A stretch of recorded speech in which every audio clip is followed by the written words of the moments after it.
नमस्कार दोस्तों, मैं अर्जुन आपका स्वागत करता हूँ स्टे बाय अर्जुन के यूट्यूब चैनल में। तो दोस्तों आज की हमारी क्लास है मौर्य साम्राज्य के बारे में। जो है दोस्तों आज की हमारी पहली क्लास है।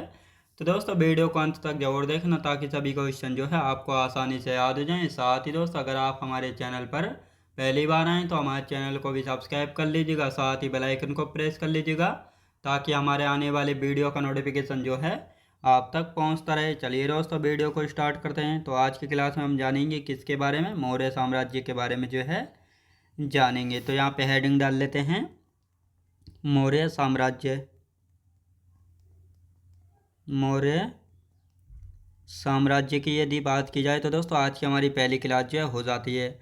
यानी मौर्य साम्राज्य के संस्थापक यानी फाउंडर कौन है? चंद्रगुप्त मौर्य हैं, जिन्होंने नंद वंश के अंतिम शासक धनानंद की हत्या करके जो है एक नए वंश की स्थापना की थी, मौर्य वंश की। और साथ ही चंद्रगुप्त मौर्य के अन्य नाम क्या हैं, ये कब से कब तक गद्दी पर रहे थे, इन सभी के बारे में हमने कल की क्लास में अच्छे से जाना था। और आज की क्लास में जो है उनसे आगे से जो है जानने वाले हैं। यानी चंद्रगुप्त मौर्य के समय जो है 305 बीसी में सेल्यूकस निकेटर से युद्ध हुआ था। और इस युद्ध को जो है हारने के बाद सेल्यूकस निकेटर ने अपनी बेटी कार्नेलिया या हेलेना की शादी जो है चंद्रगुप्त मौर्य से जो है करा दी थी। तो यहाँ से आज की क्लास हम स्टार्ट करने वाले हैं। तो दोस्तों यहाँ से आप लिखना स्टार्ट करते हैं। पहले कुछ थ्योरी लिखेंगे और उसके बाद जो अच्छे से इनको समझेंगे। तो यहाँ पे लिखना स्टार्ट करते हैं 305 बीसी में 305 बीसी में सेल्यूकस निकेटर से सेल्यूकस निकेटर से निकेटर से युद्ध हुआ। किसका युद्ध हुआ था? चंद्रगुप्त मौर्य का। सेल्यूकस निकेटर इस युद्ध को हारने के बाद इस युद्ध को हारने के बाद इस युद्ध को हारने के बाद अपनी बेटी कार्नेलिया अपनी बेटी कार्नेलिया या हेलेना की शादी चंद्रगुप्त मौर्य से करा दी थी। चंद्रगुप्त मौर्य से करा दी थी। याद रखें दोस्तों, चंद्रगुप्त मौर्य से करा दी थी। तो ये आपको अच्छे से याद रखना है। अब दोस्तों यहाँ पे हम बात करते हैं, जब चंद्रगुप्त मौर्य से शादी करा दी तो निकेटर ने जो है दहेज में 4 प्रांत दिए थे। निकेटर ने दहेज में 4 प्रांत दिए। कौन कौन से? काबुल और साथ ही दोस्तों कांधार,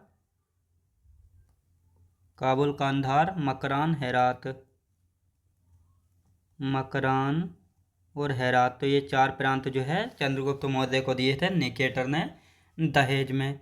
अब दोस्तों यहाँ पे हम बात करते हैं, जब निकेटर ने दहेज में 4 प्रांत दिए थे तो चंद्रगुप्त मौर्य ने भी जो है सेल्यूकस निकेटर को उपहार में जो है 500 हाथी दिए थे। लिखेंगे चंद्रगुप्त मौर्य ने निकेटर को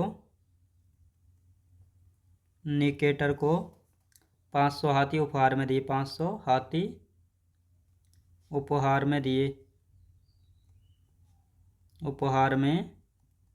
दिए थे। तो ये आपको अच्छे से याद रखना है।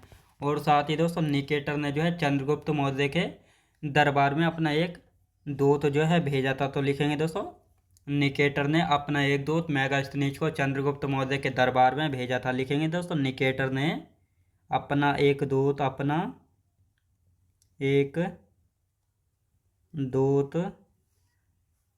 मेगास्थनीज को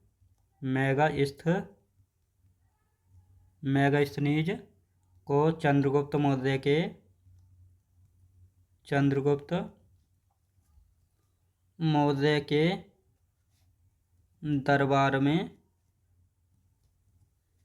मौर्य के दरबार में भेजा था। तो ये आपको अच्छे से याद रखना है। अब जो मेगास्थनीज है इसकी एक पुस्तक थी। तो इसकी पुस्तक की यदि हम बात करते हैं तो इसकी पुस्तक कौन सी थी? इंडिका। तो कई बार पूछी गई है। इंडिका किसकी पुस्तक है? मेगास्थनीज की पुस्तक है। और ये किसके दरबार में आया था? चंद्रगुप्त मौर्य के दरबार में आया था। साथ ही दोस्तों इंडिका में जो है पाटलिपुत्र का शासन प्रशासन के बारे में बात की गई है। पाटलिपुत्र का शासन प्रशासन के बारे में जो है बात की गई है। और चंद्रगुप्त मौर्य की राजधानी क्या थी? तो पाटलिपुत्र थी। तो ये आपको अच्छे से पता होना चाहिए। अब दोस्तों यहाँ पे हम बात करेंगे इंडिका में जो है पाटलिपुत्र को क्या कहा गया है? पालीब्रोथा जो है कहा गया था। लिखेंगे दोस्तों पाटलिपुत्र को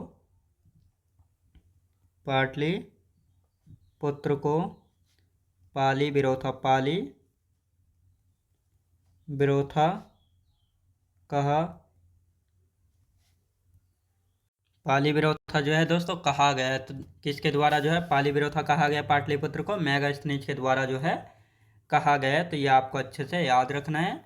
अब दोस्तों यहाँ पे हम बात करते हैं जूनागढ़ अभिलेख। तो जूनागढ़ अभिलेख के बारे में भी जो है यहाँ पे हम बात कर लेते हैं। जूनागढ़ अभिलेख किसने जारी कराया था? तो यहाँ पे हम बात करते हैं रुद्रदामन ने जारी कराया था। रुद्रदामन ने जारी कराया था। किसने दोस्तों? रुद्रदामन के द्वारा जो है इसको जारी कराया गया था। और साथ ही दोस्तों जूनागढ़ अभिलेख की यदि बात की जाए तो इसमें जो है सुदर्शन झील के बारे में जानकारी मिलती है। सुदर्शन झील के बारे में जो है जानकारी मिलती है। और कहाँ से? सौराष्ट्र गुजरात में इसका वर्णन मिलता है। लिखेंगे दोस्तों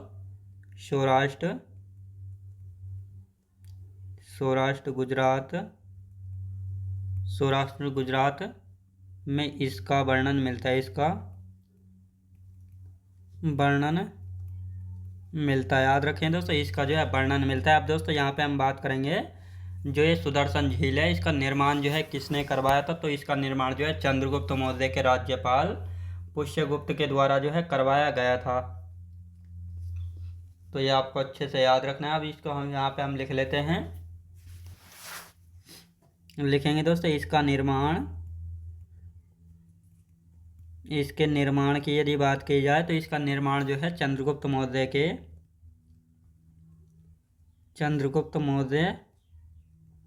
के राज्यपाल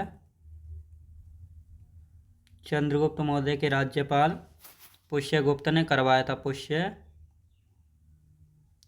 ने करवाया था। किसका निर्माण? सुदर्शन झील का निर्माण जो है करवाया था। अब जूनागढ़ अभिलेख की यदि बात की जाए तो संस्कृत में जो है जारी पहला अभिलेख था। संस्कृत में जारी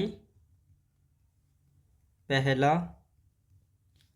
अभिलेख था। याद रखेंगे दोस्तों पहला अभिलेख था। तो ये आपको अच्छे से याद रखना है। अब आते हैं दोस्तों चंद्रगुप्त मौर्य जैन धर्म का अनुयायी था। लिखेंगे दोस्तों यहाँ पे। तो अभी इनका अच्छे से रिवीजन करेंगे तो बिल्कुल टेंशन नहीं लेना। चंद्रगुप्त मौर्य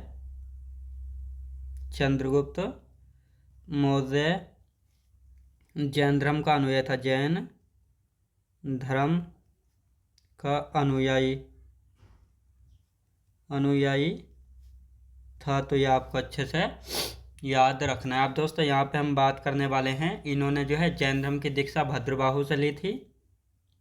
इन्होंने जैन धर्म की दीक्षा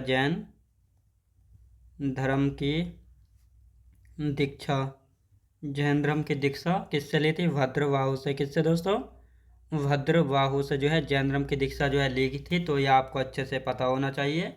अब यहाँ पे बात करते हैं इसके बाद जो अपना सारा साम्राज्य अपने बेटे बिंदुसार के हाथों में सौंपकर इसके बाद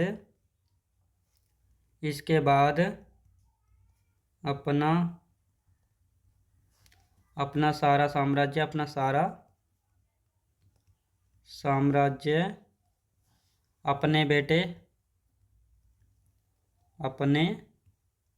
बेटे बिंदुसार के हाथों में सौंपकर बिंदुसार के हाथों में सौंपकर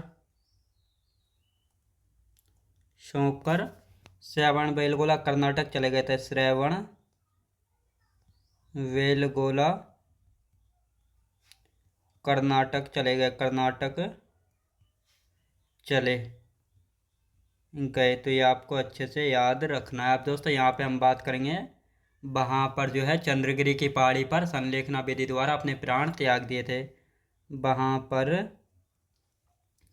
पर चंद्रगिरी, वहाँ पर जो है चंद्रगिरी की पहाड़ी पर की पहाड़ी वहाँ पर चंद्रगिरी की पहाड़ी पर संलेखना विधि द्वारा संलेखना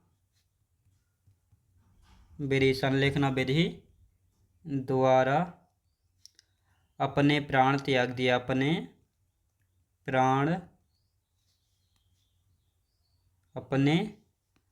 प्राण जो है त्याग दिया, अपने प्राण त्याग दिए। तो ये आपको अच्छे से याद रखना है। अब इसका हम रिवीजन कर देते हैं और उसके बाद जो है इसके आगे की जो है हम चर्चा जो है यहाँ पे करने वाले हैं। तो दोस्तों यहाँ पे हम बात करते हैं, यानी 305 बीसी में जो है सेल्यूकस निकेटर और चंद्रगुप्त मौर्य का युद्ध होता है। तो ये सेल्यूकस निकेटर कौन था? तो चंद्रगुप्त मौर्य से जिसका जो है युद्ध हुआ था। तो दोस्तों सिकंदर ने जो है धनानंद के समय 326 बीसी में भारत पर जो है आक्रमण किया था। तो ये सेल्यूकस निकेटर जो है चंद्रगुप्त सिकंदर के साथ जो है भारत पर आया था आक्रमण करने, लेकिन सिकंदर की मृत्यु जो है 323 बीसी में हो गई थी बेबीलोन इराक में। तो सिकंदर के बाद जो है जो सिकंदर का आक्रमण था उस पर जो है किसका आधिपत्य हो गया था? उस पर जो है सेल्यूकस निकेटर का आधिपत्य जो है हो गया था। लेकिन सेल्यूकस निकेटर ने जो है फिर भारत पर आक्रमण किया था। जब सेल्यूकस निकेटर ने 305 बीसी में भारत पर आक्रमण किया था तो इस समय मगध के शासक कौन थे? चंद्रगुप्त मौर्य थे। तो इन दोनों के बीच जो है 305 बीसी में युद्ध होता है और इसमें सेल्यूकस निकेटर की जो है हार हुई, यानी सेल्यूकस निकेटर इस युद्ध को हारने के बाद जो है अपनी बेटी कार्नेलिया हेलेना की शादी चंद्रगुप्त मौर्य से करा देता है। यानी कहा जाता है कि जब सेल्यूकस निकेटर 305 बीसी के युद्ध में चंद्रगुप्त मौर्य से हार गया तो इस युद्ध को हारने के बाद जो है अपनी बेटी कार्नेलिया हेलेना की शादी जो है चंद्रगुप्त मौर्य से करा दी थी। लेकिन चंद्रगुप्त मौर्य के जो प्रधानमंत्री थे चाणक्य, तो इन्होंने कहा था कि तुम जो है कार्नेलिया से शादी कर सकते हो, लेकिन कार्नेलिया की जो संतान होगी वे आगे चलकर जो है मगध साम्राज्य का जो है शासक नहीं बनेगी, इसी शर्त पर जो है तुम शादी कर सकते हो। तो ये कहा था चंद्रगुप्त मौर्य से आचार्य चाणक्य ने। अब यहाँ पे हम बात करते हैं, जब शादी करा दी तो सेल्यूकस निकेटर ने जो है दहेज में 4 प्रांत दिए थे चंद्रगुप्त मौर्य को, काबुल, कांधार, मकरान और हेरात। साथ ही जब चंद्रगुप्त मौर्य ने कहा अच्छा बहुत दयालु बन रहा, तो इसलिए चंद्रगुप्त मौर्य ने जो है निकेटर को 500 हाथी जो है उपहार में दिए थे। और साथ ही सेल्यूकस निकेटर ने अपना एक दूत मेगास्थनीज को जो है चंद्रगुप्त मौर्य के दरबार में भेजा था, जिसने एक पुस्तक लिखी थी इंडिका। कौन सी? इंडिका। और इस इंडिका पुस्तक में जो है पाटलिपुत्र का शासन प्रशासन के बारे में बात की गई है। साथ ही पाटलिपुत्र को जो है इंडिका में पालीब्रोथा जो है कहा गया है। तो ये भी आपको अच्छे से याद रखना है। ये क्वेश्चन पूछा गया कई बार कि मेगास्थनीज किसके दरबार में आया था और इसने कौन सी पुस्तक लिखी थी, तो ये आप सभी को पता होना चाहिए। मेगास्थनीज को सेल्यूकस निकेटर ने भेजा था चंद्रगुप्त मौर्य के दरबार में। इसकी पुस्तक है इंडिका। अब यहाँ पे हम बात करेंगे जूनागढ़ अभिलेख। जूनागढ़ अभिलेख की यदि बात करते हैं तो इसको जो है रुद्रदामन ने जारी कराया था। अब इस जूनागढ़ अभिलेख से जो है कहाँ से क्वेश्चन बनते हैं? यहाँ से जो है दोस्तों जूनागढ़ अभिलेख से सुदर्शन झील के बारे में जानकारी मिलती है। कहाँ से? सौराष्ट्र गुजरात में इसका वर्णन मिलता है। और इस सुदर्शन झील का निर्माण जो है चंद्रगुप्त मौर्य के राज्यपाल पुष्यगुप्त के द्वारा इसका निर्माण जो है करवाया गया था। और ये जूनागढ़ अभिलेख जो है संस्कृत में जारी पहला अभिलेख है जिसको रुद्रदामन ने जारी कराया था। तो ये आपको अच्छे से याद रखना है। अब आते हैं चंद्रगुप्त मौर्य जैन धर्म के अनुयायी। अनुयायी मतलब फॉलोअर, यानी फॉलो करने वाले। इन्होंने जो है जैन धर्म की दीक्षा भद्रबाहु से ली थी। तो ये आपको अच्छे से याद रखना है। और इसके बाद जो अपना सारा साम्राज्य अपने बेटे बिंदुसार के हाथों में सौंपकर ये श्रवणबेलगोला कर्नाटक चले गए थे। और वहाँ पर जाकर इन्होंने चंद्रगिरी की पहाड़ी पर संलेखना विधि या संथारा विधि के द्वारा अपने प्राण त्याग दिए थे। अब दोस्तों ये संलेखना या संथारा विधि क्या होती है? तो इसमें क्या होता है, इसमें भूखे प्यासे रहकर जो अपने प्राण त्याग दिए जाते हैं, तो इसको संलेखना या संथारा विधि जो है कहा जाता है। और इस विधि के द्वारा चंद्रगुप्त मौर्य ने अपने प्राण जो है त्याग दिए थे। तो ये आपको अच्छे से याद रखना है। अब आते हैं दोस्तों चंद्रगुप्त मौर्य की मृत्यु के समय जो है इनके साम्राज्य का विस्तार देख लेते हैं नदी के द्वारा, और चारों दिशाओं में इनका विस्तार कहाँ से कहाँ तक था, तो इन सभी के बारे में चर्चा करेंगे। और उसके बाद जो है बिंदुसार के बारे में अच्छे से यहाँ पे हम बात करेंगे। तो लिखना स्टार्ट करते हैं यहाँ पे। चंद्रगुप्त मौर्य की मृत्यु के समय चंद्रगुप्त मौर्य की मृत्यु के समय चंद्रगुप्त मौर्य की मृत्यु के समय चंद्रगुप्त मौर्य की मृत्यु के समय इनके साम्राज्य का विस्तार इनके साम्राज्य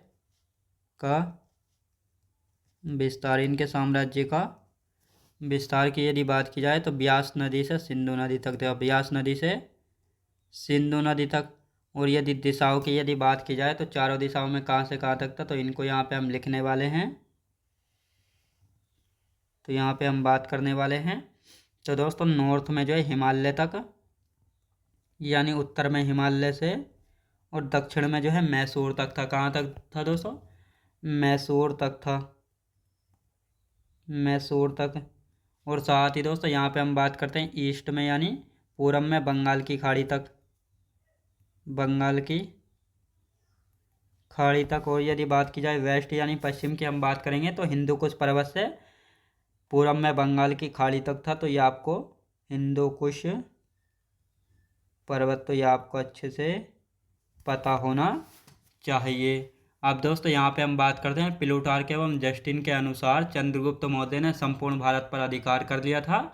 कितने सेना के साथ? 6 लाख सैनिकों के साथ। तो ये क्वेश्चन में पूछा जाता है चंद्रगुप्त मौर्य ने जो है संपूर्ण भारत पर अधिकार कर लिया था किसके अनुसार? प्लूटार्क एवं जस्टिन के अनुसार 6 लाख सैनिकों के साथ। तो ये आपको अच्छे से याद रखना है।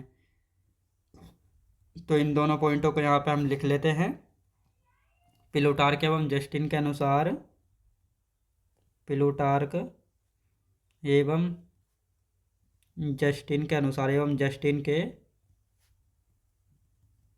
प्लूटार्क एवं जस्टिन के अनुसार चंद्रगुप्त मौर्य ने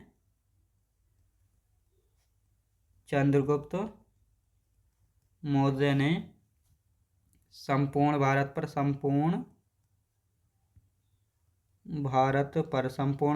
पर अधिकार कर लिया था, अधिकार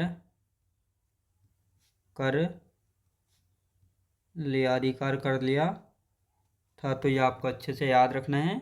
6 लाख सैनिकों के साथ, 6 लाख सैनिकों के साथ, 6 लाख सैनिकों के साथ। तो ये आपको अच्छे से याद रखना है। अब दोस्तों यहाँ पे हम बात करते हैं, ये चंद्रगुप्त हो चुके हैं हमारे कंप्लीट। अब आते हैं बिंदुसार के बारे में। तो यहाँ पे हेडिंग डालेंगे बिंदुसार के बारे में।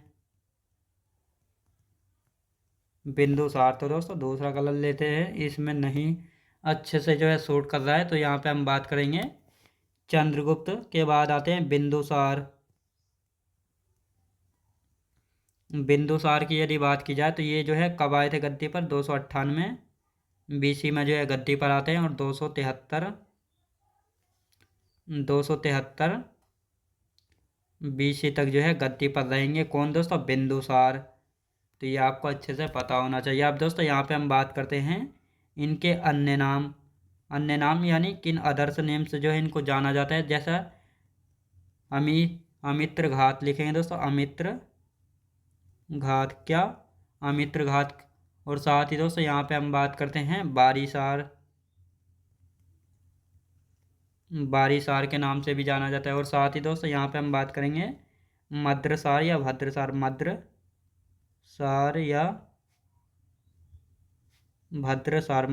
या भद्रसार। तो ये आपको अच्छे से पता होना चाहिए। सिंहसेन,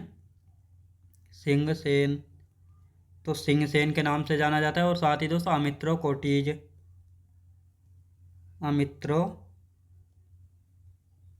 कोटीज याद रखें दोस्तों, अमित्रो कोटीज नाम से जो है जाना जाता है। अब दोस्तों यहाँ पे हम बात करते हैं अमित्र घात की। तो महाभाष्य में इनको कहा गया, किसमें? महाभाष्य में जो है इनको अमित्र घात कहा गया। और ये महाभाष्य किसने लिखी है? पतंजलि के द्वारा जो है लिखी गई है। किसके द्वारा? पतंजलि के द्वारा। अब दोस्तों यहाँ पे मद्रसार या भद्रसार जो है वायु पुराण से हमको पता लगता है, वायु पुराण से जो है इसके बारे में पता लगता है, तो ये आपको अच्छे से याद रखना है। और ये सारे जो है अन्य नाम किसके हैं? बिंदुसार के अन्य नाम है, यानी इन अलग अलग नामों से बिंदुसार को जो है जाना गया है। अब दोस्तों यहाँ पे हम बात करते हैं बिंदुसार के दरबार की। बिंदुसार के दरबार में जो है कौन कौन व्यक्ति रहते थे? तो मिस्र के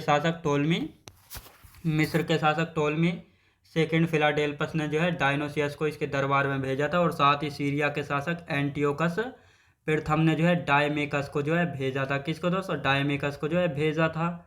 तो ये आपको अच्छे से पता होना चाहिए कि इसके दरबार में जो है सीरिया के शासक ने और साथ ही दोस्तों मिस्र के शासक ने जो है किस किस को भेजा था। तो ये भी आपको अच्छे से पता होना चाहिए। तो इन दोनों पॉइंटों को यहाँ पे हम लिख लेते हैं। मिस्र के शासक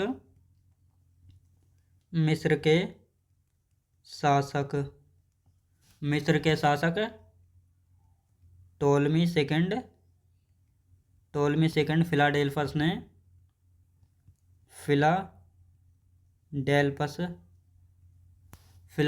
ने डायनोसियस को भेजा था। डायनोसियस को भेजा, याद रखें दोस्तों, किसको? डायनोसियस को जो है भेजा था। अब दोस्तों यहाँ पे हम बात करने वाले हैं यानी सीरिया के शासक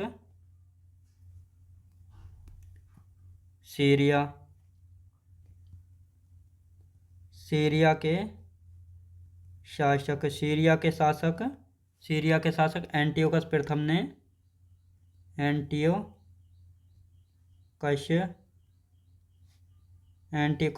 ने डायमेकस को भेजा था। डायमेकस को भेजा था, याद रखें दोस्तों, किसको? डायमेकस को भेजा था। तो ये आपको अच्छे से याद रखना है। अब दोस्तों यहाँ पे हम बात करते हैं डायमेकस जो है आ गया है। अब तक्षशिला जो है यानी इसके समय जो है तक्षशिला में 2 बार जो है विद्रोह हुआ था। पहली बार जो है तक्षशिला में जब विद्रोह हुआ था तो यहाँ का गवर्नर कौन था? सुसीम था। और इसका दमन करने के लिए जो है अशोक को जो है भेजा गया था, जो कि इस समय अवंती का शासक था। साथ ही दोस्तों दूसरी बार जो यहाँ का विद्रोह हुआ था, तो दूसरी बार जो है यहाँ का यानी राज दरबार के द्वारा जो है यहाँ पर षड्यंत्र जो है रचा गया था। तो ये आपको अच्छे से पता होना चाहिए। तो अब इन दोनों पॉइंटों का यहाँ पे हम पहले लिखेंगे और उसके बाद जो अच्छे से समझेंगे। तो यहाँ पे लिखते हैं दोस्तों तक्षशिला की यदि बात की जाए तो इसके समय विद्रोह हुआ था। तो ये आपको अच्छे से याद रखना। और तक्षशिला में जो है 2 बार विद्रोह हुआ। कितनी बार? 2 बार विद्रोह हुआ था। लिखेंगे पहली बार की यदि बात करेंगे तो जनता ने इसके शासन के खिलाफ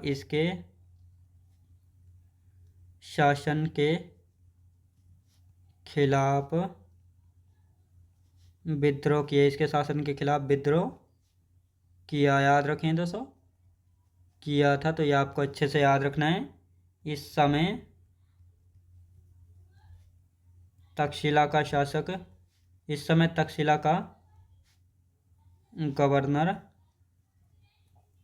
गवर्नर कौन था?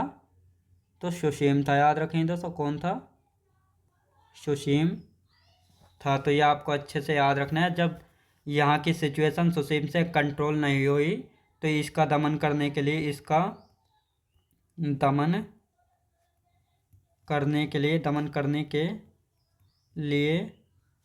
अशोक को भेजा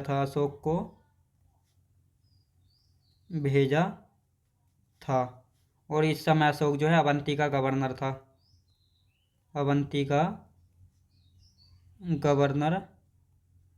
तो ये आपको अच्छे से याद रखना है।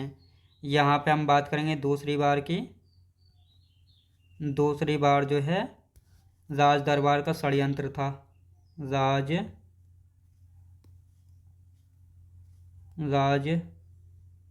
दरबार का षड्यंत्र था। याद रखें दोस्तों, राज दरबार का जो है षड्यंत्र था, तो ये आपको अच्छे से याद रखना है। आप दोस्तों यहाँ पे हम बात करेंगे बिंदुसार के जो है 2 पुत्र थे, यानी इसके अभी 100 पुत्रों के बारे में भी जो है बात करेंगे, लेकिन यहाँ पे हम बात करते हैं बिंदुसार के जो है 2 मुख्य पुत्र थे। बिंदुसार के 2 मुख्य पुत्र थे। इसके जो है 2 मुख्य पुत्र थे, सुसीम और अशोक। कौन दोस्तों? सुसीम और अशोक। तो ये आपको अच्छे से याद रखना है। और साथ ही दोस्तों कहा जाता है कि इसके जो है 100 पुत्रों में से, याद रखें दोस्तों, 100 पुत्रों में से इसके 2 मुख्य पुत्र थे, सुसीम और अशोक। इनमें से जो है दोस्तों अपना उत्तराधिकारी है सुसीम को बनाया था। याद रखेंगे दोस्तों, यानी इसने अपना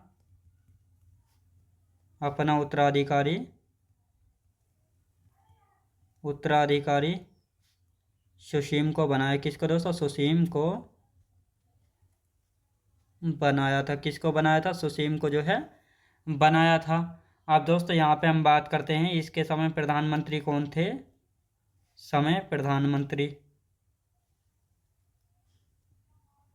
इसके समय प्रधानमंत्री कौन थे? आचार्य चाणक्य। तो यह आपको अच्छे से याद रखना है। अब दोस्तों यहाँ पे हम इसके बारे में जो है जान लेते हैं, ताकि सारी कहानी आपको अच्छे से पता लग जाए। तो यहाँ पे अब इसका रिवीजन करेंगे, तभी आपको जो ये सारी कहानी अच्छे से समझ में आएगी। तो चंद्रगुप्त मौर्य की मृत्यु के समय इनके साम्राज्य का विस्तार ब्यास से सिंधु नदी तक और नॉर्थ में हिमालय से लेकर दक्षिण में मैसूर तक था। यदि पश्चिम में हिंदू कुश पर्वत से लेकर पूर्व में बंगाल की खाड़ी तक जो है चंद्रगुप्त मौर्य का साम्राज्य का विस्तार था। और साथ ही दोस्तों प्लूटार्क एवं जस्टिन के अनुसार इन्होंने कहा था चंद्रगुप्त मौर्य ने जो है संपूर्ण भारत पर अधिकार कर लिया था 6 लाख सैनिकों के साथ। अब दोस्तों चंद्रगुप्त मौर्य के बाद गद्दी पर कौन आते हैं? बिंदुसार आता है। और बिंदुसार जो है 298 बीसी में गद्दी पर बैठता है और 273 बीसी तक जो है गद्दी पर रहेगा। इसके अन्य नाम अमित्रघात, जो कि महाभाष्य से पता लगता है, और इसको पतंजलि ने लिखा है। बारीसार, मद्रसार या भद्रासार, ये वायु पुराण से पता लगता है। सिंहसेन और अमित्रो कोटीज, ये सारे अलग अलग नाम हैं बिंदुसार के, जिन नामों से इसको जाना गया है। अब इसके दरबार में जो है दोस्तों मिस्र के शासक टोलमी सेकंड फिलाडेल्फस ने डायनोसियस को भेजा था। किसको? डायनोसियस को। सीरिया के शासक एंटियोकस प्रथम ने जो है डायमेकस को भेजा था। इसके दरबार में दोनों क्वेश्चन पूछे गए हैं। और साथ ही बिंदुसार ने जो है इसी सीरिया के शासक को जो है एक पत्र लिखा था, जिसमें लिखा था, यानी इसने जो है 3 चीज़ों की डिमांड की थी, यानी मीठी शराब, सूखी अंजीर और एक दार्शनिक, जिसमें से इसकी 2 डिमांड जो है पूरी की गई थी। सूखी अंजीर भेजा था और साथ ही दोस्तों मीठी शराब भेजी गई थी और दार्शनिक नहीं भेजा था। तो ये भी आपको अच्छे से याद रखना है। अब दोस्तों बिंदुसार के समय तक्षशिला में जो है 2 बार विद्रोह हुआ था, यानी इसके समय जो है 2 बार विद्रोह हुआ था। पहली बार विद्रोह हुआ तो जनता ने जो है बिंदुसार यानी इसके शासन के खिलाफ जो है विद्रोह कर दिया था। और इस समय तक्षशिला का गवर्नर था सुसीम। जब सुसीम से यहाँ की स्थिति कंट्रोल नहीं हुई तो इसका दमन करने के लिए अशोक को भेजा गया था, और अशोक ये इस समय अवंती का गवर्नर था। और दूसरी बार जो है जब विद्रोह हुआ तो यहाँ पर जो है राज दरबार का षड्यंत्र था। किसका? राज दरबार का जो है षड्यंत्र था। अब दोस्तों कहा जाता है बिंदुसार के जो है 100 पुत्र थे, और इन 100 पुत्रों में से जो है इसके 2 मुख्य पुत्र सुसीम और अशोक थे। अब दोस्तों इसने जो है अपना उत्तराधिकारी किसको बनाया था? सुसीम को जो है बनाया था। अब दोस्तों जैसे ही इसने अपना उत्तराधिकारी सुसीम को घोषित किया तो इसके सभी भाइयों में जो है आपस में उत्तराधिकार का युद्ध हो गया, इन सभी में। और साथ ही इनके समय जो है प्रधानमंत्री कौन थे? आचार्य चाणक्य थे। और यही आचार्य चाणक्य हैं जो कि चंद्रगुप्त मौर्य के समय भी प्रधानमंत्री जो है रहे थे। अब दोस्तों जब सुसीम को जो है उत्तराधिकारी इसने बनाया, किसने? बिंदुसार ने, तो कहा जाता है कि उत्तराधिकार का जो है युद्ध क्या वर्षों तक चला था? 4 वर्षों तक चला था, यानी 273 बीसी से लेकर 269 बीसी तक जो उत्तराधिकार का युद्ध जो है चला था। जिसमें कहा जाता है कि अशोक ने जो है अपने 99 भाइयों की हत्या करने के बाद जो है 269 बीसी में जो है स्वयं गद्दी पर बैठेगा। तो ये आपको अच्छे से याद रखना है। अब दोस्तों सुसीम तक तो हमने यहाँ पे आज की क्लास में कर दिया, और कल की क्लास से हम अशोक के बारे में जो है जानेंगे और इसके उत्तराधिकार के युद्ध के बारे में अच्छे से जानेंगे। तो दोस्तों आज की क्लास हमारी यहीं तक रहेगी। तो मैं उम्मीद करता हूँ आपको वीडियो क्वालिटी, कंटेंट वगैरह सभी कुछ आपको पसंद आया होगा। पसंद आया हो तो लाइक शेयर और सब्सक्राइब करना बिल्कुल भी ना भूलें। साथ ही दोस्तों अगर आप हमारे चैनल पर पहली बार आएँ तो हमारे चैनल को भी सब्सक्राइब कर लीजिएगा, साथ ही बेल आइकन को प्रेस कर लीजिएगा ताकि हमारे आने वाले वीडियो का नोटिफिकेशन जो है आप तक पहुंचता रहे। चलिए दोस्तों मिलते हैं नेक्स्ट वीडियोज़ में।